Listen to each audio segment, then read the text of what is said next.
BPSC 66 की नई batch 19 जून से स्टार्ट हो रही है और बीपीएससी 65 मेंस की क्रैश कोर्स 22 जून से स्टार्ट हो रही है।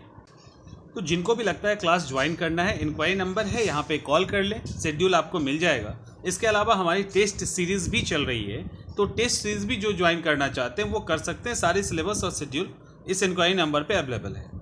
हमारा टॉपिक है बिहार बीपीएससी के लिए जो 65 मेंस का एग्ज़ाम होने वाला है उसके लिए करंट अफेयर्स का गेस टॉपिक है यहाँ पे कुछ, और ये पहला पार्ट है। एक दो और अभी डेट देख लेते हैं एक बार, तो दो और पार्ट में गेस क्वेश्चंस आएंगे और इसको मैं धीरे धीरे करवा भी दूंगा। यूट्यूब पे ही इसके वीडियो भी आ जाएंगे आपके पास, तो चलिए एक एक करके देखते हैं। और यहाँ से संभावना है करंट अफेयर्स में क्वेश्चन आने की, जैसे भारत और चीन का रिलेशन, ये बड़ा ही इम्पॉर्टेंट हो गया है कि भारत और चीन का रिलेशन, और इसको स्टार्टिंग से ही आपको दिखाना है कि सबसे पहले भारत ही थी जो चीन को मान्यता दी थी, और उस समय से कैसे उतार चढ़ाव आया है, या भारत और चीन के बीच में किस किस तरह के रिलेशन हैं, इकोनॉमिकल है, कल्चरल है, तो किस तरह के हिंदी चीनी भाई भाई, तो जो भी पुराने कॉन्सेप्ट हैं, पुराने जो भी रिलेशन रहे हैं वो, उसके साथ जो अभी नया जो लड़ाई हो रही है लगातार, या नया जो विवाद चल रहा है चाइना के साथ, या चाइना पाकिस्तान या नेपाल के थ्रू भारत को परेशान कर रही है, उसकी वन बेल्ट रोड है या माला की नीति है, ये सारी चीज़ों को मिलाकर आपको एक नोट्स तैयार रखना है भारत और चीन के रिलेशन में। साथ ही आगे की राह, इट मीन्स कि आगे क्या होना चाहिए और क्या हो सकता है, इसको भी आपको तैयार रखना है। उसके बाद भारत और नेपाल, ये भी बहुत ही इम्पॉर्टेंट हो गया है, भारत और नेपाल, क्योंकि नेपाल में जो सरकार है वो एक तरह से एंटी भारत ही है कहीं ना कहीं। तो ऐसी स्थिति में भारत और नेपाल अभी लगातार चाइना पे अपनी निर्भरता बढ़ा रहा है, और भारत के साथ लगातार सीमा विवाद भी चल रहा है। अभी भारत के साथ जो 3 सीमा विवाद हैं अभी हाल ही में आए हैं, काला पानी, लिपुलेख, तो इस तरह के चीज़ों को आपको रखना है। साथ में आपको पता है ये बफर स्टेट है, तो भारत के लिए इसका कितना इम्पोर्टेंस है ये भी रखना है आपको ध्यान में, और भारत को किस तरह से कूटनीतिक पहल के द्वारा नेपाल के साथ रिलेशन अच्छा बना के रखना होगा चाइना को देखते हुए, ये सारी चीज़ें आपको यहाँ पे आपके नोट्स में होनी चाहिए पॉइंट्स के साथ। उसके बाद भारत में होने वाली बीमारी और वैश्विक बीमारी यानी महामारी भी कह सकते हैं, उसमें भारत की तैयारी, जैसे अभी कोरोना आया, चमकी बुखार आ जाता है, जापानी इंसेफ्लाइटिस, उसके बाद बहुत सारी ऐसी डिजीज़ हैं, टीबी या अलग अलग डिजीज़ जिसके कारण भारत वैसे ही परेशान है, स्वाइन फ्लू, हंता वायरस, ये सारी चीज़ें अभी चल रही है। तो इसको लेकर भारत की तैयारी क्या है, ठीक है।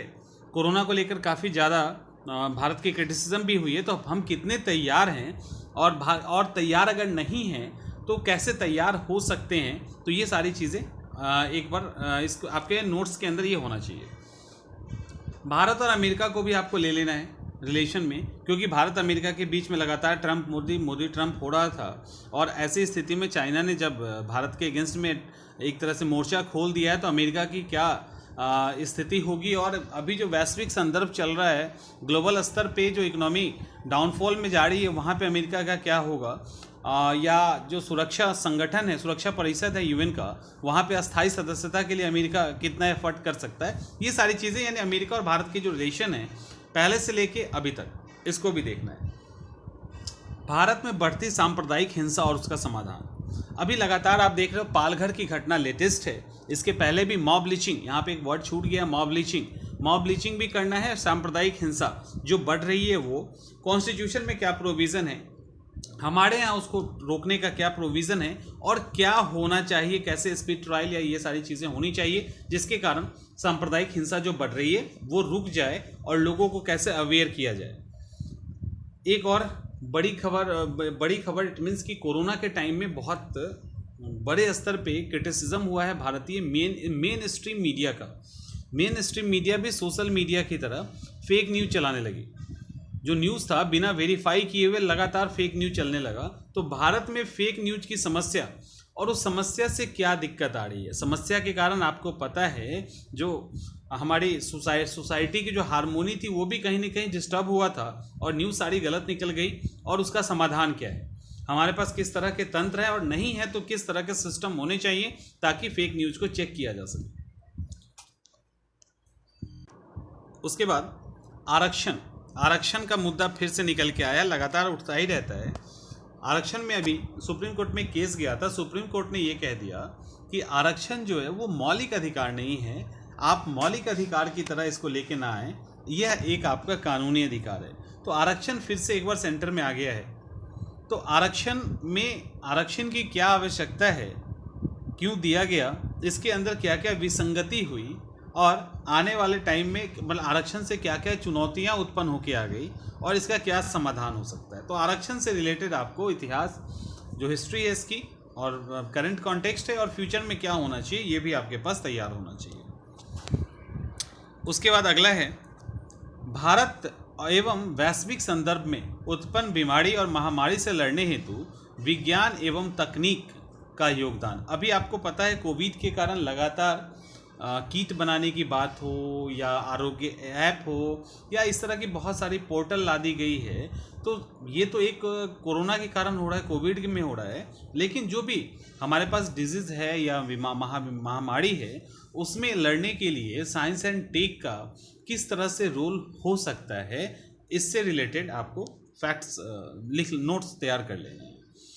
उसके बाद अभी बिहार में इलेक्शन होना है, अक्टूबर में इलेक्शन होगा। तो कोरोना महामारी और बिहार का चुनाव, अब यहाँ पे भी निर्वाचन आयोग के पास चुनौती है कि ये जो कोरोना महामारी है इसके अंदर सोशल डिस्टेंसिंग को फॉलो करवाते हुए इतनी बड़ी संख्या में लोगों को चुनाव के लिए या वोटिंग के लिए लाना एक बड़ी चुनौती है। तो कोरोना महामारी और बिहार का चुनाव ये भी एक बड़ा अच्छा इंटरेस्टिंग टॉपिक बन रहा है। और अभी चुनाव आयोग ने बोला भी है कि जिनको कोरोना है उनके हथेली पे, हाथ पे एक अलग जो कलर लगाया जाता है वो उनके हाथ पे लगा दिया जाएगा, उंगली पे नहीं, जिससे वो वोट कहीं भी नहीं कर सके। उसके बाद प्रवासी मजदूर की घर वापसी, ये जो प्रवासी मजदूर हैं जो दिल्ली मुंबई अलग अलग जगह जाते थे ये अब वापस लौट रहे हैं। लगातार कोरोना काल में लगातार ये चर्चा में रहा है।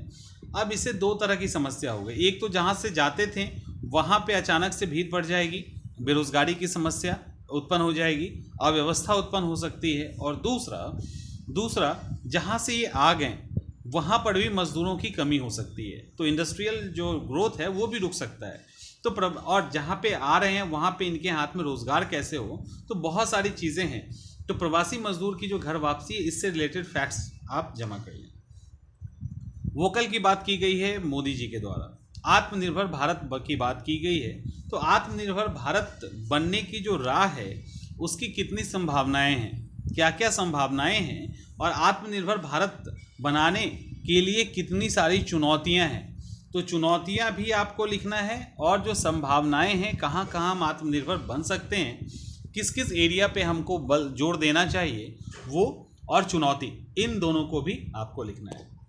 उसके बाद ब्रू रियांग शरणार्थी संकट सॉल्व कर लिया गया है, गृह मंत्री ने सॉल्व करवा दिया है, बट क्या यह अस्थायी समाधान हो चुका है या ब्रू रियांग शरणार्थी संकट है क्या, इतिहास क्या रहा है, सॉल्व जो किया गया है क्या ये परमानेंट होगा, तो ये भी एक टॉपिक है जो आप कर सकते हो। देखो यहाँ पे एक टॉपिक आया है अनुच्छेद 131 और भारतीय संघवाद।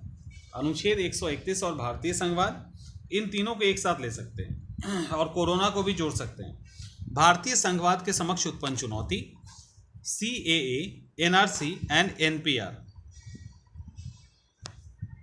CAA, NRC एंड NPR अभी लगातार कई राज्यों के द्वारा CAA के टाइम में राज्यों ने क्या किया, आर्टिकल 131 का यूज़ करके सुप्रीम कोर्ट में केस किया है। इन्होंने कहा है कि जो केंद्र सरकार है वो जबरन दबाव डाल रही है। क्यों?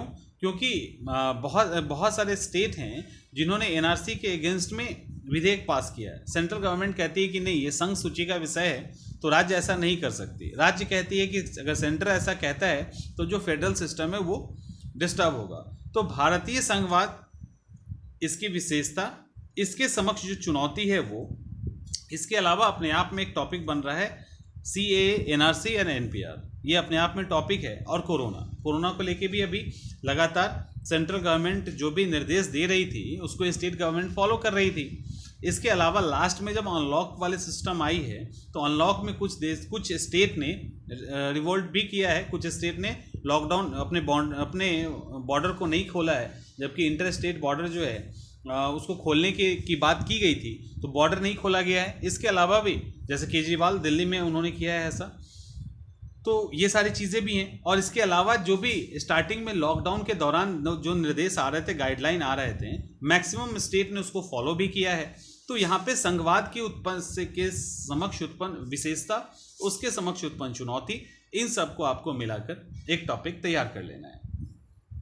तो ये रहा पहले पार्ट में। ये वो मेजर टॉपिक है जहाँ से सवाल बनने के बहुत ज़्यादा चांसेस है, बहुत ज़्यादा चांसेस है। फिर और टॉपिक भी हम आपको प्रोवाइड करवाएंगे।